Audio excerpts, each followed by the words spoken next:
Artinya kalaupun tidak berjamaah oke lah. Kenapa? Karena ada ulama yang tidak ikuti pendapat mereka adalah itu yang lebih afdal walaupun kita sholat sendirian.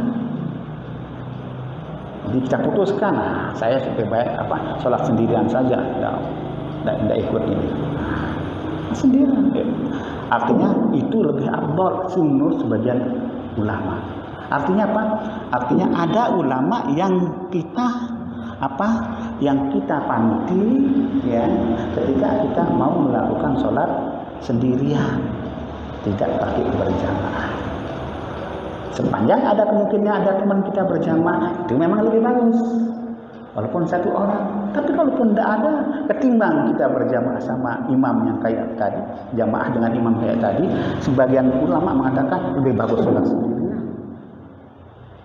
Tapi kita punya dasar kita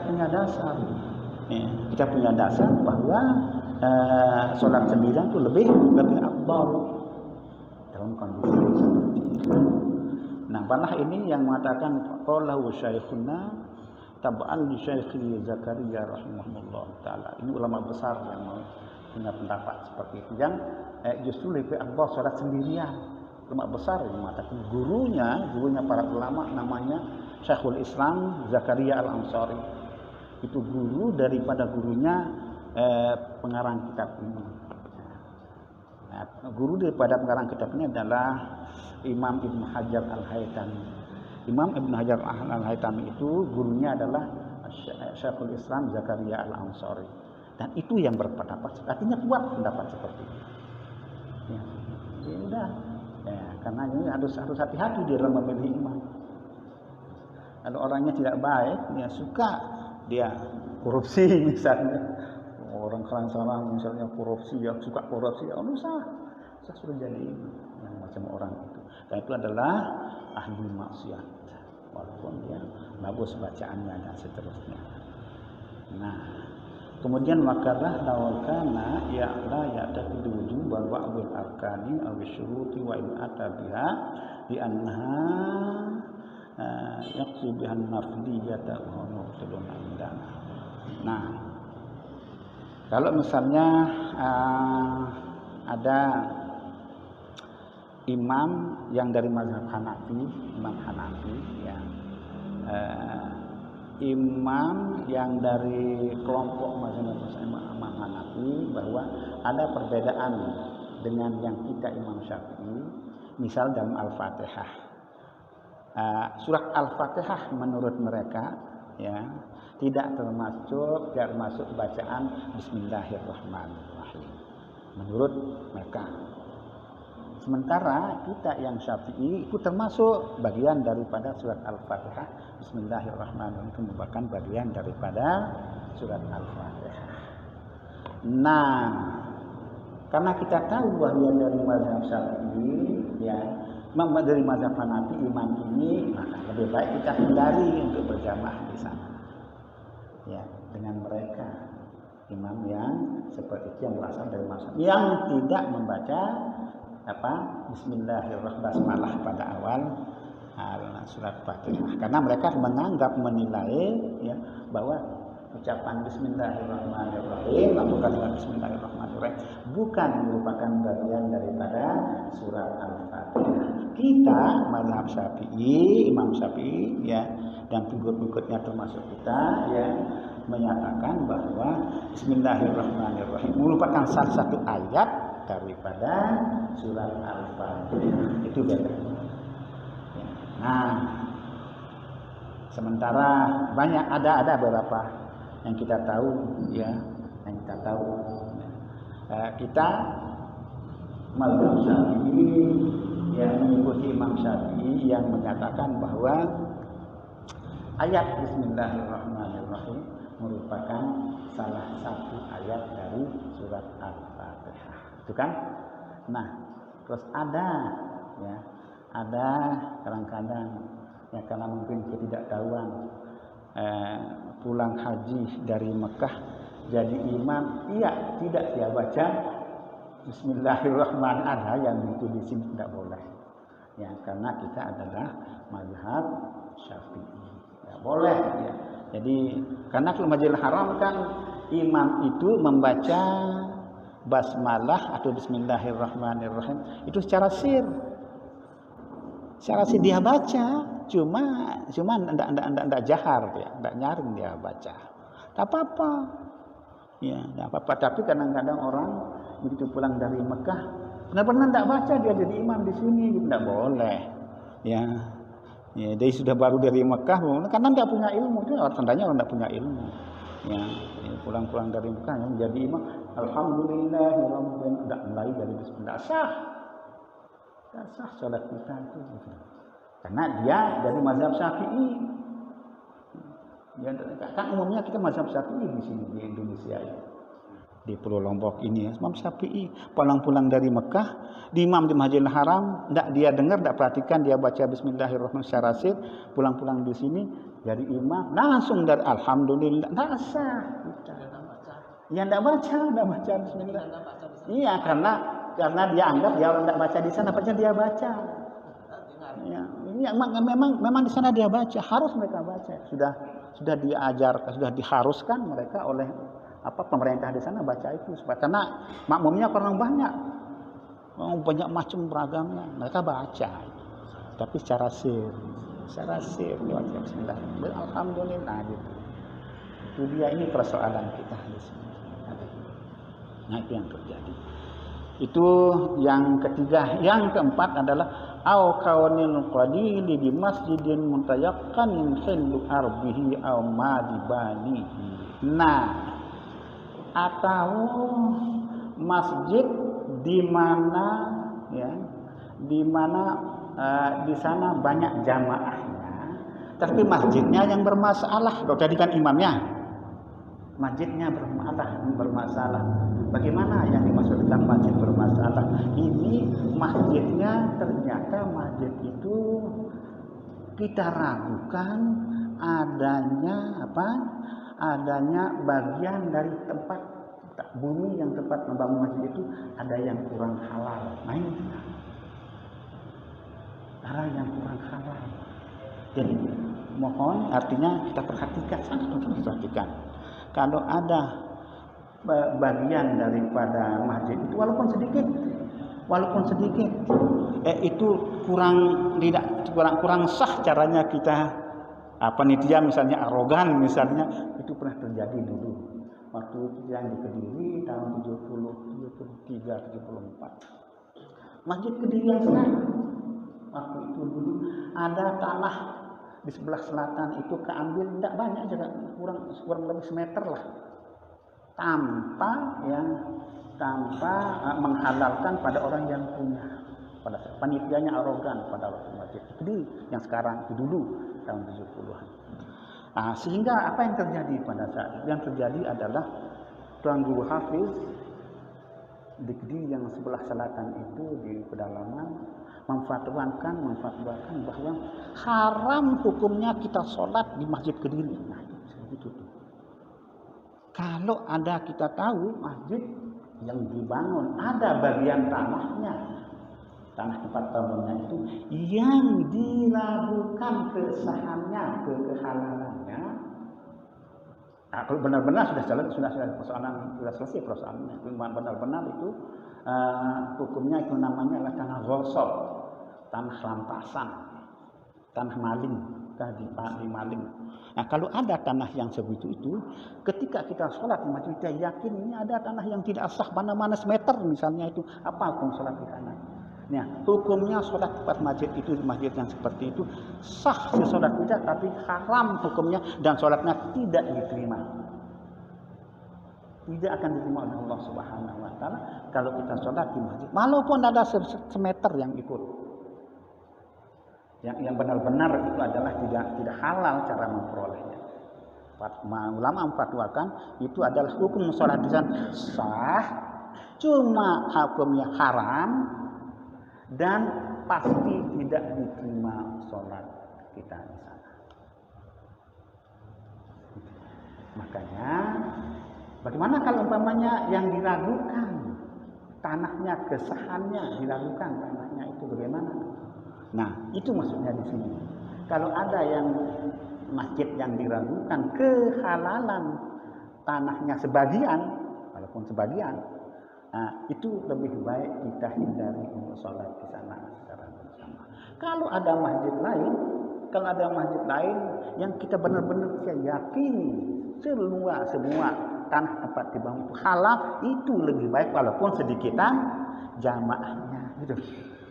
Itu maksudnya, walaupun sedikitan jamaahnya, daripada masjid yang banyak jamaahnya tapi kita ragukan, ada bagian tanahnya yang kita ragukan kehalalannya.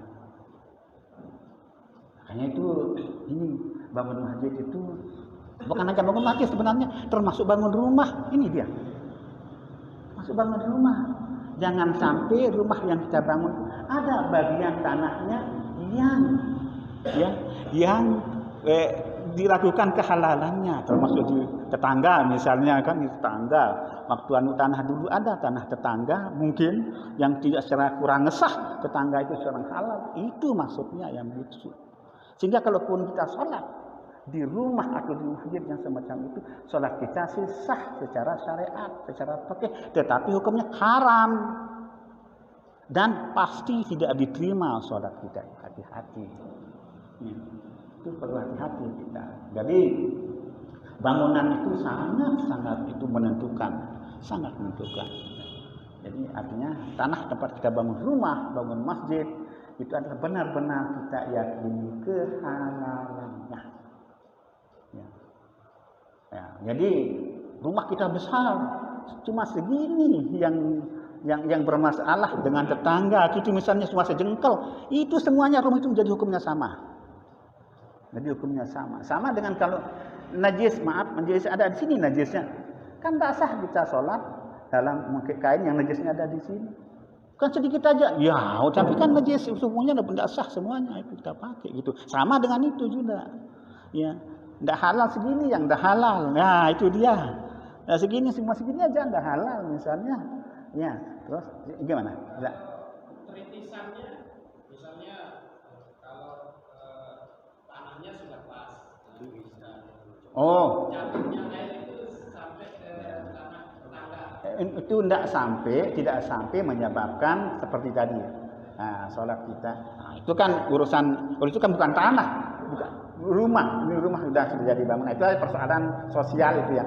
Jadi tidak sampai itu bangunnya dikatakan sebagai ada bagian tanah yang digolongkan tidak halal atau diragukan kehalalannya. Kita pastikan bahwa tempat bangun rumah atau bangun masjid itu adalah tanahnya benar-benar seluruhnya 100% halal. Ya, jangan sampai ada keraguan sedikit pun. Itu dia. Kalau ada terjadi keraguan itu lebih baik kita hindari untuk sholat di sana. Cari tempat yang lain. Bahkan ulama mengatakan lebih bagus sholat sendirian kalau tidak ada ulama yang seperti tadi. Syekh Zakaria Al-Ansari. Hati-hati di sini. Bangun rumah, bangun masjid, apalagi. Ya. Jadi kalau kita mungkin lebih baik ngalah kalau umpamanya ada permasalahan dengan tetangga, ya nggak apa-apa. Kalau tanah segini ini misalnya, lebih baik biarin aja gitu. Biar kita halalkan kepada yang bersangkutan itu lebih baik, lebih indah itu. Daripada kita bersih tegang dengan tetangga misalnya, tanah kita, ini persoalannya. Itu tanah yang diragukan kehalalannya. Ya, sehingga tidak baik kita sholat di sana. Nah, itu dia persoalannya. Itu dia. Nah, yang berikutnya termasuk amalibanihi, atau termasuk ada uang yang dipakai untuk bangunnya diragukan kehalalannya. Itu dia. Uang yang dipakai untuk membiayai itu ada yang diragukan kehalalnya yang masuk pada pembangunan masjid tertentu. Banyak jamaahnya di sana, tapi ada uang. Itu ada uang yang masuk yang diragukan kehalalannya. Kita tahu itu, gitu. Kita tahu itu. Coba baik kita hindari. Ya. Nah, itu kan tidak kita tahu itu. Nah, kalau umpamanya terjadi yang begitu, jangan kita niatkan itu berasal dari yang dia korupsi. Kita niatkan dari yang dikasih adalah yang halal. Tapi kalau kita tahu benar-benar dari itu maksudnya. Kalau umpamanya benar-benar kita tahu bahwa uang yang disumbang dari hasil korupsi dia, itu dia. Itu yang enggak boleh. Yang enggak boleh. Ya, baik. Ya, apalagi masjid, rumah saja seperti itu. Jadi ini sebenarnya mutayaqqanin hillu arbihi bi masjidin mutayaqqanin hillu arbi aw ma libani, atau harta yang dipakai, uang dipakai untuk membangun masjid atau rumah yang kita punya. Kalau beli tanah dia hasil tanahnya yang dimakan setiap tahun gimana? Maksud Matinya dari uang korupsi, kemudian dia beli tanah. Apalagi begitu sudah jelas. Beli tanah sudah. Iya, itu adalah haram. Itu adalah haram. Ya. Malah kalau umpamanya begini. Kalau umpamanya kita kita lewat di tanah ada luas yang dikorupsi berapa hektar misalnya, kita tahu di tanah itu tanah gosok namanya, tanah rampasan namanya, itu istilah fikihnya tanah gosok, tanah dirampok itu, tanah rampokan disebut sebagai tanah rampokan. Kalau umpamanya kita pada saat berada di areal itu, misalnya belum kita sholat asar, belum kita sholat asar, tapi kita bagaimana kalau umpamanya kita sholat asar di situ, sementara waktu asar mau habis, ini menjadi dilematis sekali. Mau sholat asar di sana, tanahnya tanah gosok, tanah rampokan. Kalau kita sholat di sana, hukumnya haram sholat kita, dan pasti tidak diterima oleh Allah Subhanahu Wa Taala. Kalaupun misalnya ini asar mau habis, kalau kita lewat sini habis asarnya, misalnya mau kita ngapain gitu? Ini pertanyaannya. Mau tidak sholat? Tidak boleh. Tidak boleh tidak sholat. Tidak boleh tidak meninggalkan sholat asar. Meskipun sholat perlu itu. Mau sholat tapi tanahnya tanah rampasan, rampokan. Mau tidak sholat, tidak boleh meninggalkan sholat fardu, kan gitu. Apa yang dilakukan? Solusinya menurut ulama adalah pada saat itu, ya misalnya ketika kita sudah wudu, kita takbiratul ihram saja, ambil di sana, Allahu Akbar. Setelah itu lari kita, perjalanan kita keluar dari areal itu. Di sana kita lanjutkan sholat kita. Sampai segitulah sholat. Allahu Akbar, pergi berlari sekencang-kencangnya sampai dengan keluar area itu. Di sana kita lanjutkan sholat kita. Sampai segitu. Sampai segitunya yang siapapun kalau dia tahu, ya itu sah sholatnya, cuma haram, dapat dosa dia. Haram itu dia. Sah tapi haram dan tidak diterima, pasti tidak diterima. Kan itu dia misalnya. Tanah GG kan dia dirampok, orang masih umum punya, kan ada masalah. Tanah GG tanah yang tidak ada pemiliknya kan. Ya pemerintah punya kan, bukan. Ini adalah tanah rampokan, ya. Atau tanah yang benar-benar dibeli dengan uang yang kita tahu uang itu adalah uang rampokan, hasil rampokan atau hasil korupsi. Bisa tahu itu bisa. Siapapun itu bisa tahu. Berarti sholat di sana itu masalah. Rampokan, rampasan, atau dibeli dengan uang yang berasal dari iya, yang tidak benar, tidak sah. Nah, itu apa itu, makanya harus hati-hati bangun masjid, bangun rumah.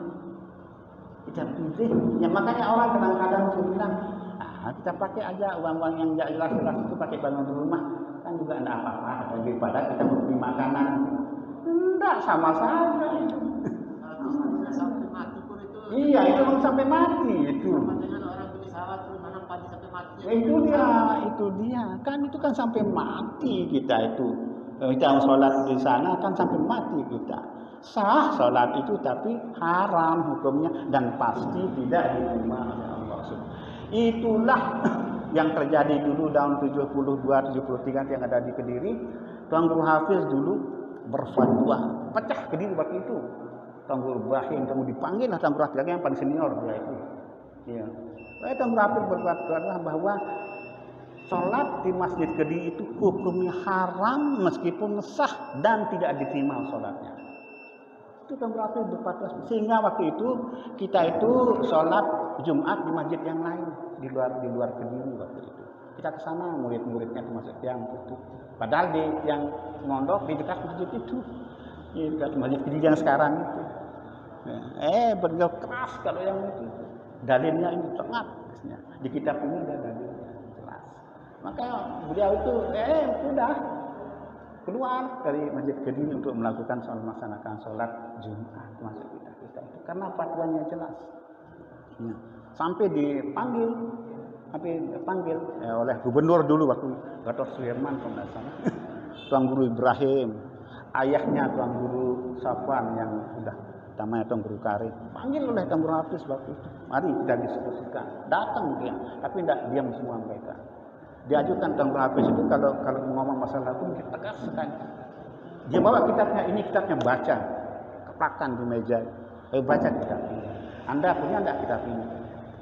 Dia kasar Tuan Guru Hafiz kalau yang begitu itu. Dia tegas maksudnya. Kamu itu bodoh. Saya kan bisa begitu modernnya. Saya kalau mengenai hukum ini berani saya pelang betak saya ada. Berani pelang betak yang kalau memang itu ya hukumnya seperti itu. Ayo sanggah hukum ini, kitab ini. Mana dalilnya? Carikan saya dalil yang membolehkan. Carikan kitabnya. Sampai segitu dia luar biasa dia. Kecil tetapi tegas sekali kalau ini. Haram kita sholat di Masjid Kediri. Tapi kan dia sedikit cuma segini aja. Nah itu dia orang rendah begitu semuanya itu. Dimanapun Anda sama dengan kasus najis yang sedikit di kain itu kan tidak boleh kita pakai segitu itu. Sampai segitu. Nah, makanya ini pelajaran bahwa membangun masjid, membangun rumah itu kita pilih ya. Tanah itu adalah tanah yang halal, tempat kita bangun, dan uang yang kita pakai benar-benar halal kita yakini. Ketika kita sholat di sana nanti, sholat kita tidak tergolong sholat yang sah, tapi haram dan tidak diterima oleh Allah SWT. Hati-hati. Ya, ada yang dipakai membangunnya, beli bata, beli paku, beli apa gitu, pilih ya, apa itu harta atau uang yang benar-benar halal. Itu dia persoalannya. Ya, terkait dengan ini. Jadi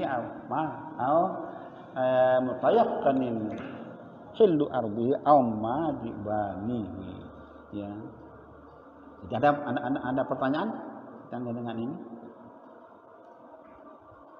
Nah, au ta'attuli masjidin qaribin, atau masjid yang kita berjamaah itu kalau umpamanya kita kan kepingin yang akbal, akhirnya kita mau berjamaah di masjid yang banyak jamaahnya, tetapi justru dengan kita berjamaah di sana mengosongkan masjid tidak boleh.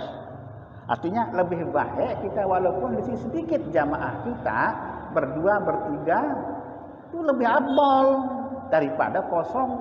Ini misalnya ada pilihan Masjid Nurul Yakin, Masjid Kebon Bawah Tengah misalnya, tetapi di sana banyak orang berjamaah misalnya. Tapi ketika mau ke sana misalnya, apalagi yang mau ke sana itu orang jadi imam di sini, kosong masjid ini, lebih abal salat di sini walaupun dia sendirian gitu. Walaupun dua orang aja yang berjamaah di sini, itu lebih abal daripada kita mau ke sana di masjid yang banyak itu masjid. Kira-kira kosong masjid kita itu kalau kita, makanya jangan sama sekali kita kosongkan masjid di mana masjid itu berasal kita berjamaah di tempat itu. Makanya ta'attu li masjidin minha, daripada berjamaah bi ghaibati anhu likauni imamahu, misalnya kami jadi imam di masjid itu. Ya, kalau kita tinggalkan tidak ada jadi imam, tidak jadi orang berjamaah di masjid ini misal. Ya, baik. Kalau misalnya masjid itu dikosongkan tidak dipakai Jumatan, bagaimana itu? Tidak ada hubungannya dengan Jumatan. Tidak ada hubungannya dengan ini sholat berjamaah yang 5 waktu. Nah, ini ada sholat berjamaah yang 5 waktu yang dimaksudkan di sini, bukan sholat Jumat. Nah, bukan sholat Jumat. Sudah pertanyaan-pertanyaan? Sila.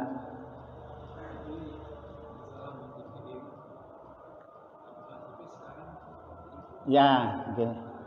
Kalau dulu waktu itu sampai tahun kemudian belakangan datang Pak Gubernur yang mendamaikan mereka, dipanggil Tuan Guru Hafiz, Tuan Guru, wah, terus bagaimana?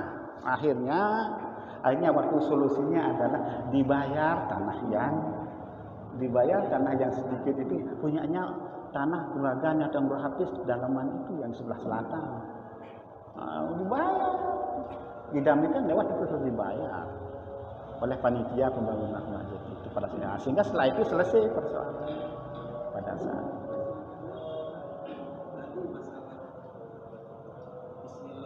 itu. Nggih.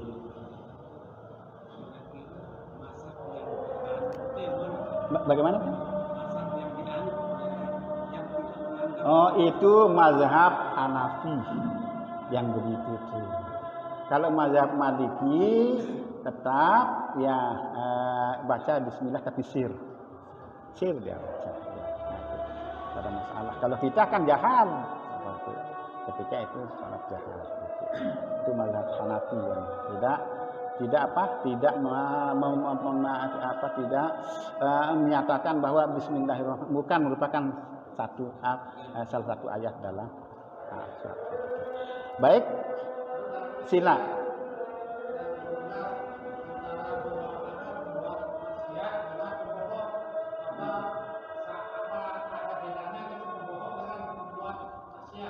Ahli maksiat itu dia. Iya, itu dia yang termasuk itu ya. Nah, itu adalah orang fasik. Karena berbohong itu dosa besar. Kalau dia pembohong, suka bohong, itu termasuk ahli maksiat. Dia suka pembohong. Nah, itu dia. Ya? Apalagi mana korupsi, mana bohong. Apalagi gitu. Ini orang tidak korupsi tapi pembohong. Nah, itu termasuk itu orang fasik. Masuk yang itu suka bohong. Nah, itu adalah ahli maksiat. Masuk yang itu. Makanya hati ketika kita pilih imam. Ya tidak usah. Orang yang baik-baik lah orangnya. Iya, tidak usah kita suruh jadi imam orang yang semacam itu. Ya. Baik. Wallahu a'lam bishawab. Wallahu al-muwaffiq wal hadi ila sabilir rasyad wa ila aqwamit thariq. Subhanakallahumma wa bihamdika asyhadu an la ilaha illa anta astaghfiruka wa atubu ilaik.